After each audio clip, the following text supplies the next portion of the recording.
ओवैसी साहब तो कह रहे हैं कि आपने बाबरी छीन ली, बाबरी हमने खो दी, उसके बाद ज्ञानवापी हम खोने नहीं देंगे, ज्ञानवापी जाने नहीं देंगे। ओवैसी साहब ने तो कह दिया वो शिवलिंग है ही नहीं, वो तो फाउंटेन है। तो ये बताओ मस्जिद में फाउंटेन का क्या काम है? कोई मस्जिद तो नमाज पढ़ने की जगह, नहाने की जगह थोड़ा ही है। अगर फाउंटेन होगा तो गुस्ल खाने में हो, बात वॉशरूम में। भाई वॉशरूम में होगा कि नहीं होगा? वजू खाने में फुवारे का क्या काम है? ये मस्जिद की मेहराब में फुवारे का, ये तहखाने में क्या काम है? ये सब बकवास नहीं करनी चाहिए।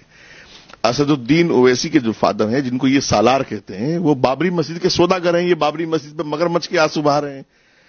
कांग्रेस ने और नरसिम्हा राव हुकूमत के बाद इनको जितना कुछ वहां मेडिकल और सब कुछ मिला है, वो इसी बदले मिला है कि इन्होंने बाबरी मस्जिद सब कुछ खूब चिल्लाया था और बाद में ये आराम से लेकर के सारी सौगात मेडिकल की इसकी उसकी बैठ गए थे। तो ये सब पूरे देश जानता है, देश का मुसलमान जानता है। अगर बाबरी मस्जिद गई है और बाबरी मस्जिद राम मंदिर उसकी जगह बना और ये कोर्ट का फैसला है, तो हिंदुस्तान के मुसलमान ने उसको एक्सेप्ट किया है। और ओवैसी को लीडर तस्लीम नहीं कर रहा है हिंदुस्तान का मुसलमान। यूपी में चुनाव में क्या हालत हुई उनको अंदाजा होना चाहिए, और बंगाल में और दूसरी जगहों में क्या हालत हुई उनको अंदाजा होना चाहिए। और वो ये सब भ्रमित ना करें ये कहकर के कि वहां क्या।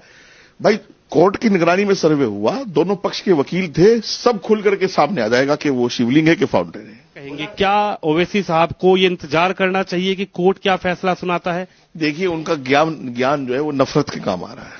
उनका ज्ञान मोहब्बत के काम नहीं आ रहा है देश में। और उनके अंदर से ये भ्रम मुसलमानों ने निकाल दिया, और निकल जाना चाहिए, अभी तक नहीं निकला, कि वो हिंदुस्तान के मुसलमानों की लीडर नहीं है। हिंदुस्तान के जैसे 100 करोड़ लोग देश को, 125 करोड़ लोग देश का पीएम मोदी जी को मानते हैं लीडर, ऐसे 20 करोड़ मुसलमान भी मानता है और देश की तरक्की में शामिल होना चाहता है। मुसलमान इस चीज में विश्वास नहीं करता कि वो मंदिर और मस्जिद की लड़ाई लड़े।